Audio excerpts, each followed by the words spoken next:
आप सभी का नमस्कार। हम एक और कहानी लेकर सामने आ चुके हैं जो बहुत ही प्यारी और मीठी कहानी है। कहानी का नाम है प्यारी साजिश। लेखक का नाम है आशा शुक्ला। तो चलिए कहानी को शुरू करते हैं। सागर अपने कपड़े सामान जल्दी से बैग में भर रहा था।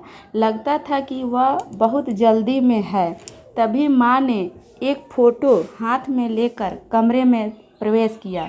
उन्होंने एक उचटी हुई निगाहें कमरे के अस्त व्यस्त सामान पर डाली और फोटो बेड पर रखती हुई बोली, बेटा इसे देख लेना। पहले 2-3 दिन कई बार तुम्हें दिखा चुकी हूँ पर तुम देखते ही नहीं हो। धीरे धीरे 6 महीना होने को आए। लड़की वाले जल्दीबाजी कर रहे हैं और जवाब मांग रहे हैं। सागर ने फोटो फेंक दिया। सागर, जाओ उन्हें जवाब दे दो, मैं शादी नहीं करूँगा। ओह, वैसे भी बहुत देर हो गई है माँ। मैं राहुल के गांव जा रहा हूँ। वहाँ बहुत बड़ा शिवरात्रि का मेला लगता है। बड़ी दूर दूर से लोग देखने आते हैं। साथ में विराट और वरुण भी जा रहे हैं। 8 दिन लग जाएगा। ओह, फ़ोन आ रहा है। सभी स्टेशन पहुँच चुके हैं। जल्दी से उसने माँ के पैर छुए और निकल गया। शाम तक सब लोग गांव पहुंच चुके थे। राहुल का मकान बहुत ही खूबसूरत और बड़ा था। वह पुराना जमाने का लग रहा था। एक चौकीदार के अलावा वहां कोई नहीं रहता था, क्योंकि राहुल के सभी घर वाले तो दिल्ली में ही रहते थे। उनके आने का समाचार पहले ही मिल चुका था, इसीलिए पूरा घर साफ कर दिया गया था। किचन की व्यवस्था चौकीदार ने संभाल रखी थी। दूसरे दिन सुबह सभी तैयार होकर उत्सव देखने के लिए निकल पड़े। रोज चाहे गांव के लोग कैसे भी रहते हों, पर आज सभी भक्ति के रंग में डूबे हुए थे। उत्सव मंडप की ओर जाते हुए दिखाई दे रहे थे। गांव के बाहर लगभग 1 किलोमीटर दूर पर वहां एक विशाल झील के किनारे शिव जी की पुरानी मंदिर थी। वहीं फाल्गुन मास के हर साल शिवरात्रि का मेला लगता है। सागर को इससे पहले इतनी दूर अनजानी जगह प्रकृति की गोद में इतने नज़दीकी से यह दृश्य देखने को नहीं मिले थे। फागुन के बसंत का यौवन अपने चरम पर था। सर्वत्र इंद्रधनुष रंगों का मायाजाल फैलाए। पीले फूलों वाले सरसों के खेत, सेमल के लाल लाल फूलों वाले वृक्ष की कितारों में अपना आंचल सजाए। असंख्य पुष्पों, आम के बौर से सुशोभित ब्यार से सिहरती धरा सुंदर से जैसे घूंघट उतार कर रख दिया था। मंत्रमुग्ध सम्मोहित सा सागर इस पार नौसिंग सौंदर्य की आंखों में भरता ना जाने कितनी दूर निकल गया। सहसा खिलखिलाने की आवाज़ से उसकी तंद्रा टूटी। अनजाने में चलते चलते झील के उस स्थान पर आ गया था जहाँ कई लड़कियाँ किनारे पर बैठी एक दूसरे के ऊपर पानी फेंक रही थी और चुहलबाजी कर रही थी। देख पंखुड़ी, आज तो भगवान की जमकर परिक्रमा करना। तेरे मन का मीत तुझे मिलने वाला है, एक लड़की ने बोली। धत बेशरम कहीं की, अब यहाँ से चलो, नहीं तो सब कलश लेकर चले जाएंगे। पंखुड़ी की आवाज़ की मधुरता सागर के कानों से होते हुए उसके हृदय में हलचल मचाने लगी। वह झट से सेमतल के पेड़ की ओट में हो गया। अब वह पंखुड़ी की एक झलक पाना चाहता था, यद्यपि उसके शहरी शिष्टाचार के नियम उसे इसकी अनुमति नहीं दे रहे थे। अब पंखुड़ी उठकर खड़ी हो गई थी। सवेरे सवेरे भगवान अंशुमाली ने सर्वप्रेमिण प्राची से बड़ी उदारता से स्वर्ण भर भर कर झील के पानी को सुनहरा कर दिया था।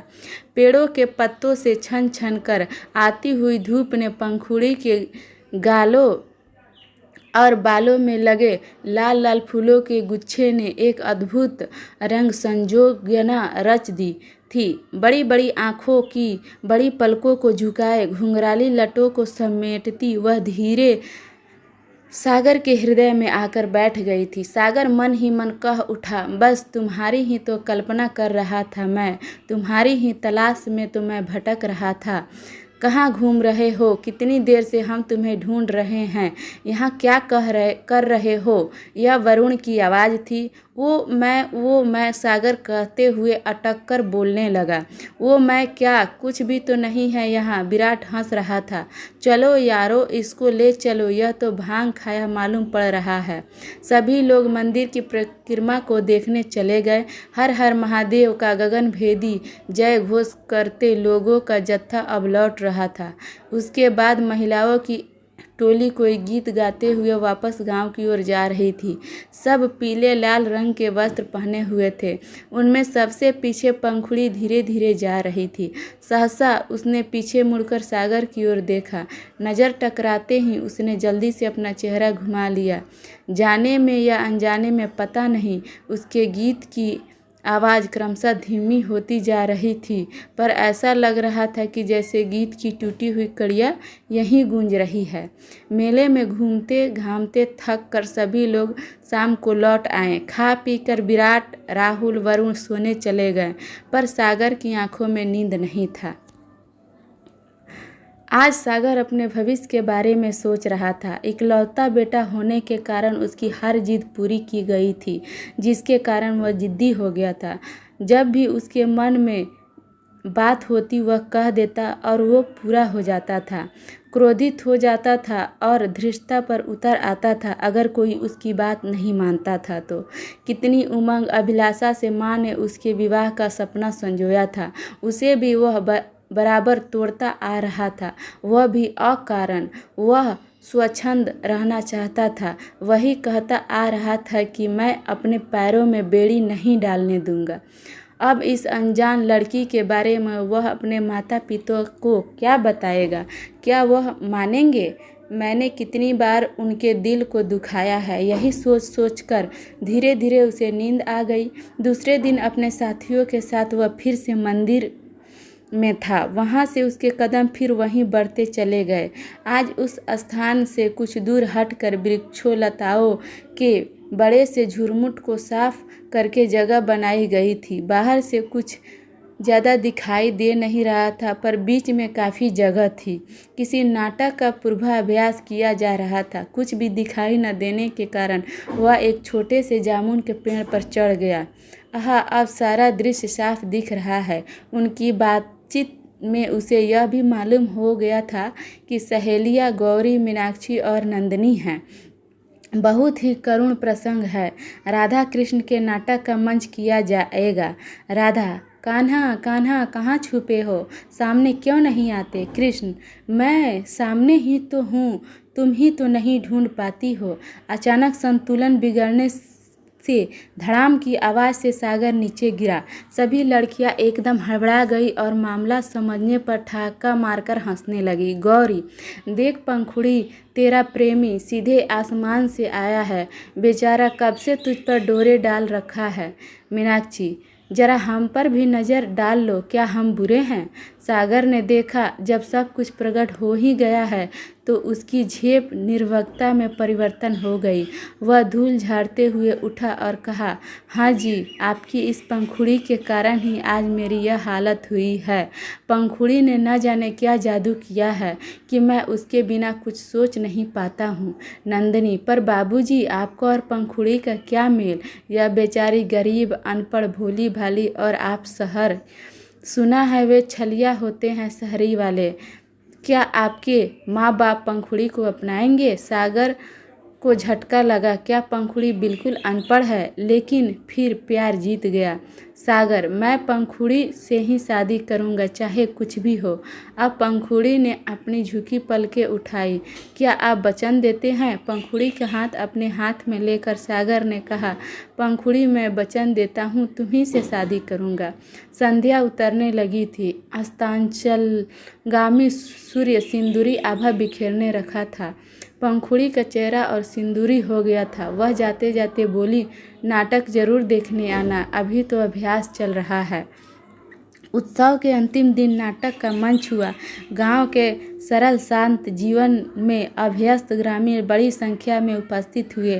पंडाल खचाखच भरा था। बांसुरी की मधुर स्वर लहरी गूंज उठी। राधा और उनकी सखियां कृष्ण को ढूंढ रही थी, पुकार रही थी, पर ना जाने कहाँ छुपकर बैठे हैं। जबरदस्त अभिनव, मधुर संगीत से सभी जैसे बीन के धुन पर झूम रहे थे। चांद सितारे मानो स्टेज पर उतर आए थे। सागर जैसे दूसरे संसार में घूम रहा था। नाटक खत्म हो गया। बड़े अनमने ढंग से सागर घर आया। आज उसे घर लौटना था। वह वरुण, राहुल और विराट को लेकर पंखुड़ी के घर मिलने गया, पर उसने जो पता बताया था वह पूरे गांव में कहीं नहीं था। अब पंखुड़ी कहाँ गई? सागर ने पागलों की तरह पूरे गांव की खाक छान मारी, पर पंखुड़ी के बारे में कोई कुछ नहीं बता पाया। सबने यही कहा कि नाटक खेलने नाटक कंपनी आई थी, उसका इंतजाम भी हमने ही किया था। सागर और उसकी साथी वापस दिल्ली लौट आए थे, लेकिन सागर बहुत उदास रहता था। उसने अपने सारे प्रयत्न करके देख लिए थे, लेकिन पंखुड़ी का कहीं पता नहीं चल रहा था। 2-3 महीने बीत चुके थे। अब सभी लोग सख्ती से दबाव डाल रहे थे कि शादी तो करनी ही है। क्रोध में आकर उसने कहा, कर लूँगा शादी, ज़बरदस्ती फिर ना कहना। अब जोर शोर से शादी की तैयारी होने लगी। माँ बाप उसे दुश्मन की तरह लग रहे थे। हंसी खुशी से तैयारी करवाते दोस्त उसे बिल्कुल शैतान लग रहे थे। जब कोई गहने कपड़े माँ खुशी खुशी दिखाने लाती तो वह कहता, हटा ले जाओ मेरी आंखों के सामने से। आज सागर की शादी है। सागर की शादी की रस्में निपट गई। दुल्हन ने लंबा घूंघट निकाला है। सागर ने नज़र उठाकर भी नहीं देखा। अब घर पर शानदार दावत होगी। घर में मुंह दिखाई की रस्म हो रही थी। सागर अपने कमरे में पड़ा पंखुड़ी की याद करके आंसू बहा रहा था कि उसके साथी धमा चौकड़ी मचाते हुए आए और उसे खींच कर ले गए। चल नाचने, अब तो हम लोग का मौका है पार्टी करने का। बाहर हाल कमरे में निकला तो वह चौंक गया। सामने पंखुड़ी बैठी हुई थी। उसने सोचा कि ये मन का वहम है, पर वह पंखुड़ी ही थी। अब पंखुड़ी ने उसकी ओर देखा और मुस्कुरा दी। सागर को ऐसा लगने लगा कि उसका शरीर हल्का हो गया है, वह उड़ा जा रहा है। सहसा ढोल की आवाज़ गूंज रही थी। मंगल गीत गाए जाने लगे। सागर के साथी वहीं गोल गोल चक्कर काटते हुए नाचने लगे थे। किसी ने दौड़कर बैंड बाजा वाले को लाकर खड़ा कर दिया। बैंड की धुन पर नाचने के लिए अब सभी लोग शामिल थे। सागर निकलना चाह रहा था, पर कोई उसे निकलने नहीं दे रहा था। फिर वो भी शामिल हो गया। अब दावत निपट चुकी थी। सागर अपनी माँ के पीछे पीछे घूम रहा था। माँ, यह शादी प्लीज़ बता दो। माँ ने वही फ़ोटो सागर को दिया जो वे बार बार उसे देखने के लिए कहती थी। बेटे ने एक बार तो फ़ोटो को देख ले। सागर ने फ़ोटो देखा और उछल पड़ा। यह तो पंखुड़ी है माँ, 1 साल से इसके पीछे ही तो मैं पड़ी थी, पर तू जिद्दी है और हम दुश्मन हैं तेरे। सागर, माँ पंखुड़ी वहाँ कैसे गई? राहुल के गांव में। माँ, वह राहुल का नहीं, पंखुड़ी का गांव है, और तुम लोग पंखुड़ी के घर पर ही रुके थे। मेरे कहने से ही तुम्हारे दोस्त तुम्हें वहाँ लेकर गए थे। पर माँ, पंखुड़ी अनपढ़, पंखुड़ी कला संस्कृति में रुचि रखती है। उसकी सहेलियाँ ने और उसने नाटक संस्था बनाई। वह यहीं दिल्ली में पढ़ती हैं। उसके पिता तुम्हारे पिता के दोस्त हैं और बिजनेसमैन हैं। पंखुड़िया उनकी इकलौती बेटी है। उसने तुम्हें कहीं देखा था और वह तुम्हें पसंद करती थी, पर तुमने हर बार रिश्ता को ठुकरा दिया। मैं भी परेशान हो गई थी। तभी मैंने पंखुड़ी और तेरे दोस्तों ने मिलकर यह योजना बनाई और सोचा कि तुम भी पंखुड़ी को देख लोगे। वह भी तुम्हें परखना चाहती थी कि तुम धन संपत्ति के लालची तो नहीं हो, पर उसने तुम्हें अपने अनुरूप ही पाया। ओह, तो यह साजिश थी माँ आप लोगों ने। पर सागर को आज यह साजिश बड़ी प्यारी साजिश लग रही थी और दोस्त बड़े प्यारे दुश्मन लग रहे थे। तो आज का कहानी हमारा यहीं ख़त्म होता है और हम डेली ऐसे ही कहानी लेकर आते रहते हैं। हमारे चैनल को अभी से सब्सक्राइब कर लीजिए, बेल आइकन की घंटी को दबाकर प्रेस कर लीजिए, ताकि मैं जब भी कोई नई कहानी लेके आऊँ तो सबसे पहले आपको सुनने को मिले। आपका बहुत बहुत धन्यवाद वीडियो देखने के लिए।